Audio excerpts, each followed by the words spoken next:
What's up guys, Dragonheir here, and today we will continue with our Iceblast Heroes mini quest, where I'm taking the Iceblast Heroes into every dungeon in the game. Last time we did the Grave of Wrath stage 20, and today we will visit the Heretic Ruins stage 12 with my Iceblast Heroes. So let's go right into it.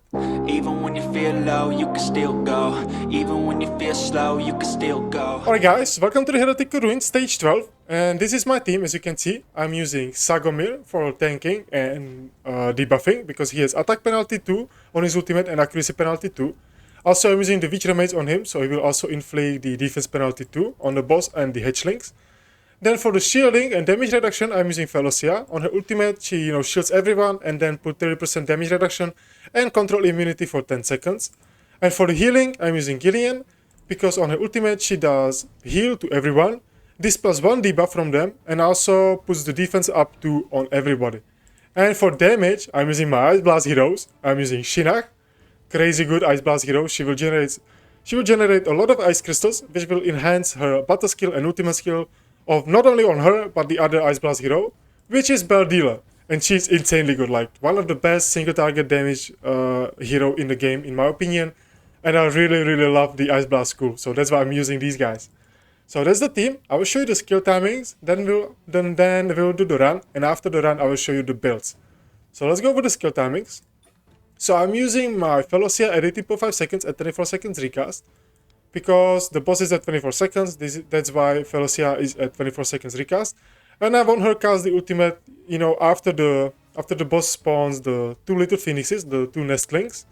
And then I want the shield and the damage reduction to stay on my heroes once the boss does the ultimate. Because that ultimate smacks, like this boss hurts. Like you need some damage reduction or shielding or something, to survive. Or resurrection or immortality, something like that to survive the boss. Especially early in the game, because you don't have the survivability on every hero. Then the next skill timing, I'm using Sagomir, and he's at 80.5 seconds and 24 seconds recast. Once again, 24 seconds because of the boss interval, and 18.5 seconds is right after the boss spawns these 2 little phoenixes, or the 2 nestlings. And I want them to be inflicted with the defense penalty from the ultimate, from the Sagomir's ultimate, right? From the Witch Remains. And you really want to kill these phoenixes as soon as possible, the small ones, because there is something new. I believe it wasn't like this in Season 1. There's a new mechanic to this boss, I think. Because on a passive, for every dead phoenix nestling on the field, takes 40% less damage. There are 2 of them, so that's 80% less damage that you do to the boss. So you want to kill them for this, to get rid of the damage reduction. And also, whenever a dead phoenix nestling dies, takes damage equal to 15% of its max HP. So whenever you kill one of these little phoenixes, it will do 50% of their max HP damage to the phoenix, to the big guy, right? To Fyra? I don't know how to pronounce it. But to the big phoenix, okay? So that's why you want to kill these little ones as soon as possible. So that's my team, that's the skill timings. I hope I didn't miss anything. Let me check it once again. Yeah, also I have a Shinnok at 18.5 seconds, right after the first nestling spawns. And Baldila is whenever. You can put it at 18.5 seconds, why not? Because this way she will use the battle skill on a little phoenix. He will kill it faster, but it doesn't matter. It's fine like this. So that's the skill timings. Now I'll show you the run and the builds after. And for this one, I'm also using the attack buff, the plus 13% attack, because sometimes you are not able to kill the little phoenix before it starts doing channeling. And when it's done, once it starts doing channeling, it will heal the boss and it will boost the damage of the boss. So you don't want that to happen, okay? So that's why I'm using attack food buff. But, once again, the heroes are not scroll. The Iceblast heroes are not scroll. So they are not doing that much damage yet. I mean, they do a lot of damage, but they can do even more damage. So this run, you will see their damage without the scrolls. And the next run, I will scroll them and I will show you the difference between it. I'm really excited about that. I wonder how much difference in damage is gonna be. Is it gonna be like double damage or something like that? It might be something crazy, especially on Baldila. Because, wow, her scaling is insane, I would say. Especially if you get her exclusive artifact, which I'm waiting for. I will get her next month. There is another summoning for her, a target summoning, and I will definitely go for it to get her exclusive artifact. Because this hero surprised me. Like, I was hoping she would be good, but she's even better than I thought. She is really good. So as you see, Sagomir is using his ultimate to put the attack penalty on the boss before he does the ultimate, which means I'm fine because I have attack penalty on the boss, I have damage reduction from Falacia on my heroes, so the boss is not doing that much damage to me. And it's safe run, right?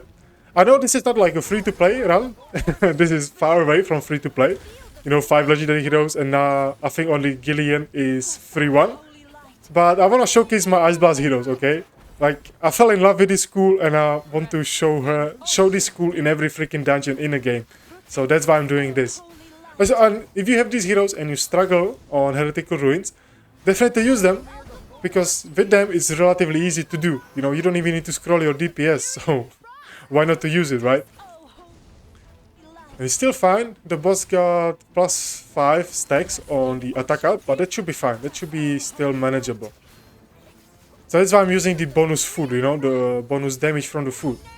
Because I don't want this boss to start stacking up the damage a lot. Even now, it might be I hope it's not a fail run on a video. Come on. We should be fine. This should be fine.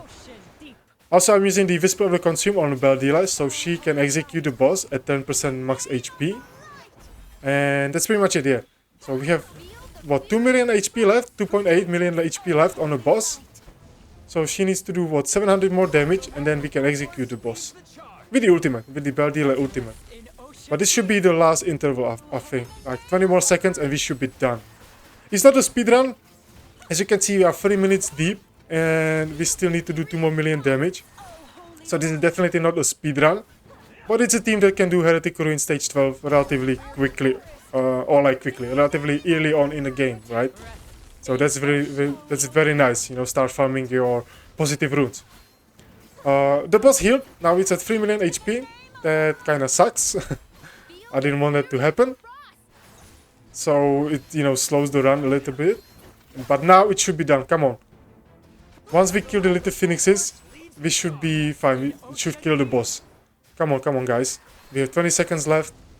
We can do it. Come on. Come on, Baldila. Baldila, come on. Kill the little phoenix. Oh, no, this is bad. This is really bad. Can we do it? 5 seconds left. 5 seconds left. Ooh, this is fail run. Guys, we actually failed. Damn, we failed. Okay, I will do one more run. Because that shouldn't happen. Come on. What the frick happened? Okay, I will skip to the end. And I will show you the successful run this time. Alright guys, this time we are 2 minutes deep in a run. And the boss is almost dead. He has 2 million HP left. He didn't get any stack from the hatchling. And I haven't changed anything. I haven't changed any gear, nothing. No skill timings. Everything is the same. But this time, you know, the RNG was on our side. I don't know. I did a couple of runs, I did like 4 or 5 runs, and that never happened. You know, it was a little bit close, like 1 minute left, but never failed. So, damn. When I start recording, I actually fail. Like, damn. That's unlucky. So you see, about 2 minutes and 40 seconds, and we're done with Heretic Ruins stage 12. Pretty good, I would say. So now, before we do that, let me show you the statistics. So, Berdila did 64, almost 64% damage, and Shinak did 31% damage. Actually, Sagomir did a little bit of damage as well, you know, 3.5%, pretty good. So now I will scroll these heroes, I will scroll Shinak and Berdila, and then we will see the difference in damage and the speed. So I'll be right back. Alright guys, so I put the scrolls into these Iceblast heroes. As you can see, Shinak, it took me 8 scrolls for her, and then 8 scrolls for Berdila, so that's 16 scrolls. And I actually realized that I didn't show you the builds. So let's go over the builds real quick before we do the second run. So let's start with Sagomir. I have him built with 98k HP, 2.6k, almost 2.7k defense, 266 accuracy. I want a lot of accuracy on him because I have Witch Remains on him for the defense penalty. And on his ultimate, as I mentioned earlier, he does the attack penalty 2 and accuracy penalty 2. So that's why you want to build him with a lot of HP and a lot of accuracy. And I'm using the Brotherhood Spirit on him, all 3 pieces, because it gives me defense. And when the Weaver casts an ultimate skill, all allies elemental damage dealt increased by 15% for 10 seconds. So he's doing a lot for me. He's doing debuffing and actually buffing my team damage as well because of the Brotherhood Spirit, the gear set. So now let's go over Gillian. I have a build with 75k HP, 2.7k defense, 242 enlightenment. Little bit of resistance, but that's fine. And for the gear, I am using the Ancestor Protection on her because it gives her HP, gives her defense, and decreases the Weaver damage taken by 10%, while 15% of other allies' damage taken is transferred to her. So that's why, this way, you know, I have more survivability on my team. And on her ultimate, she does defense up 2 for everyone and this +1 debuff from everyone. So amazing, amazing hero. And for the artifact, I'm using the Mirror of the Living to boost her healing. And now Felocia, she has 67k HP, 2.1k defense, and 310 enlightenment. I'm using the Aurelian Vest on her. Unfortunately, I don't have it at level 20, only level 16, because I don't have any essence of creation. I'm out. I need to do more farming. I need to buy it from the Alliance shop and from the Arena shop, stuff like that. So I'm kind of behind when it comes to my artifact, leveling them up. And on her gear, I'm using the Power of Tides from the Season 1. So don't forget, if you store your artifacts from the Season 1, or artifacts, if you store your gear from Season 1, it should be unlocked right now. Even the Mythical or the Legendary, it doesn't matter. So definitely start using them, guys. Like, don't let them rot in your storage. So that's one thing I would really want to recommend to do. And then for her Mythical gear, I'm using the Devote Prayer, because when the Weaver grants a shield, the target deals 12% more damage for 10 seconds, and she grants the shield to everyone. So she will boost my team damage even more. So that's her. She is boosting my team with this Mythical gear, and then Sagomir is boosting my team with the Brotherhood Spirit gear. So that's two different boostage to my damage, right? So that's why my team can do way more damage than usual. So that's Felocia. Now let's go for Shinnok. I have a build with 44k HP, 2.3k defense, almost 6.6k attack, pretty good. A little bit of crit rate, a little bit of crit damage. I don't care too much. I only care about her damage. I want her damage to be as high as possible because I'm using the Dawnpipe Organ on her as a mythical artifact. It gives her attack percentage, and range heroes in the team gain 10% of the Weaver attack. I'm not sure if she will gain this attack as well, but it's fine. That's what I'm using on her. You can use like Eyeball of the Giant to boost her ultimate, or you can use the Manticore statue because it will boost her battle skill damage. So one of these two are fine for this dungeon. I'm just sticking to Downpipe Organ because it gives me so much attack, like bonus attack. So that's Shinnok. And for the gear, I'm using the Abyssal Curse, gives me 20% more attack and 20% crit damage. And for the mythical gear, I'm using the Chaos Symbiosis. For each ally of the same school present, the Weaver attack increased by 6%. So this way she will gain even more attack. And for the gloves, I'm using the Strike the Unprepared. The Weaver deals 3% increased damage to enemies under defense penalty. This is busted. Like, this is one of the best gear sets you can get, or like one of the best mythical gears you can get on your DPS, right? Because you always want to put the defense penalty on a boss or on your target, and this way you will do even more damage. So you will do more damage because they have defense penalty on them, and with this mythical gear piece, it will do even more damage, like 30% more. So this way you will get to higher number, like very, very high numbers when it comes to DPS. And now, last hero, Beldet. She has 82k HP, almost 2k defense, 4.3k, almost 4.4k attack, 57% crit rate, not the best, and 184% crit damage. I kinda give up on crit rate because I am using the Ancestor Guidance. The Weaver gains 50% basic attack lifesteal and gaining additional 50% lifesteal when HP is below 25%, which is why I don't have 100% crit rate, because these gloves, they don't have a crit rate on it, they have HP percentage. So I build her with a little bit more tankiness to survive the boss, right? Because she's in the front line, I just wanted her to be to have a little bit more survivability. But if you're surviving, I would definitely recommend to build her with 100% crit rate to get even more damage. And for the other gear, I'm using the Forbidden Aegis. It gives her 20% attack and 10% crit rate. And when casting a battle skill or ultimate skill, the Weaver gains 6% more damage for 10 seconds, up to 4 stacks. And don't forget, she can cast her battle skill twice, right? Because of the ice crystals. So if she has ice crystals, she can cast the skill again, okay? So after casting battle skill, consumes 1 stack of ice crystal and cast the skill again. So this way, she will cast the battle skill twice. Which means you will get 2 procs immediately from the Forbidden Aegis. And then you will cast the ultimate and you have 3 stacks immediately pretty much. So she is insanely good with this gear, I would say. The Forbidden Aegis, very, very good gear for your Beldella or for your damage dealers. Especially for Iceblast Heroes, because they usually cast their battle skills twice because of the Ice Crystal mechanic. So very nice gear for them, for all the Iceblast Heroes. And for the mythical gear or mythical artifact, I'm using the Whisper of the Consumer. Gives her attack, crit damage, and she can execute the target once it is below 10% max HP. So that's the build. And now let's see the round 2 with the scrolls in. So I haven't changed anything. The only thing that I will change is now I will not use the food buff, and we will see if we can do it without the food buff. So let's go into it. I really wonder. I hope it's much faster, and I hope we are not struggling. Also, maybe I should have changed the skill timings. Wait a second, because I had a skill timing on a Shinnok, right? And now I don't want the skill timings because now the heroes can cast much faster. So I will get rid of this skill timing on Shinnok so she can cast more frequently. Hopefully they can still do it. If they not, I will wait the first cast at 80.5 seconds.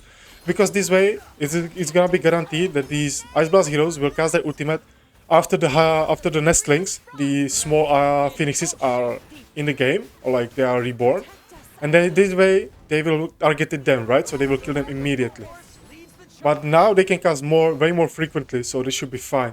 So you don't need the skill timings for your DPS. And already I can see that Bardella is doing almost 100k damage per second. That's insane. Like she's one-shotting these little phoenixes. That's amazing. Shinnok is already at 46, almost 50k damage per second. Bardella 110. Oh my. She is insane damage dealer. Damn. Like I knew they would have been better, but this is way better. And I don't even have her exclusive artifact. And that exclusive artifact can boost her damage even more, like way more.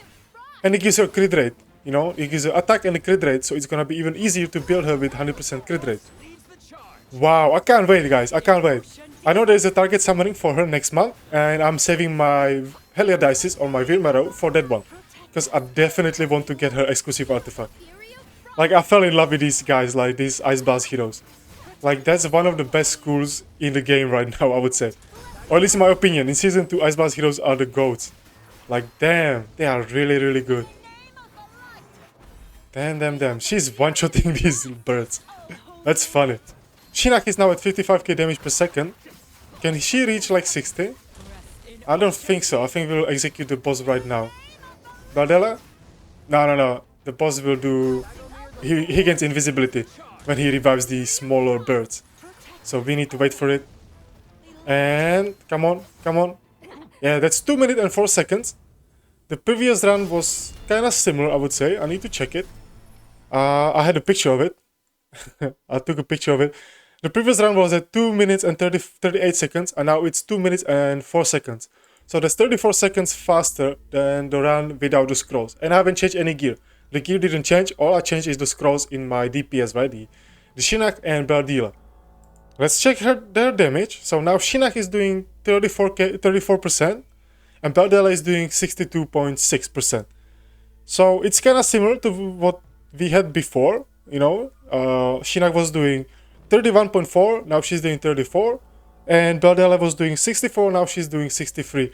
So Shinnok, I realized that in a previous dungeon, the Rod one, if you scroll Shinnok, her damage is the boosted the most, I would say. Because even in the Rod, her damage went up by a lot. Like, she out DPS Zorak immediately. And she was really close to Bardella. So scrolls on Shinnok are very nice. Like, it boosts her damage by a lot. From what I'm seeing right now. But it might be RNG, you know, maybe next round if I do, she will have lower damage, she will be like 30%, Bardella will be higher. It's not too big difference, right? To make a conclusion, in my opinion. Wow. But Iceblast Heroes, amazing heroes. I would really recommend to scroll them. If you have scrolls saved and if you pull these heroes, they are really good. I would definitely recommend to scroll them. So there you have it, guys. Iceblast Heroes, they can definitely beat Heretic Ruins stage 12 easily. It's like a speedrun for them once again. And thank you for watching. I hope you enjoyed the video. And if you did, hit that like button, subscribe, and let me know down below in the comment section who is your favorite Iceblast hero. So once again, thank you for watching, and I'll see you in the next one. Bye!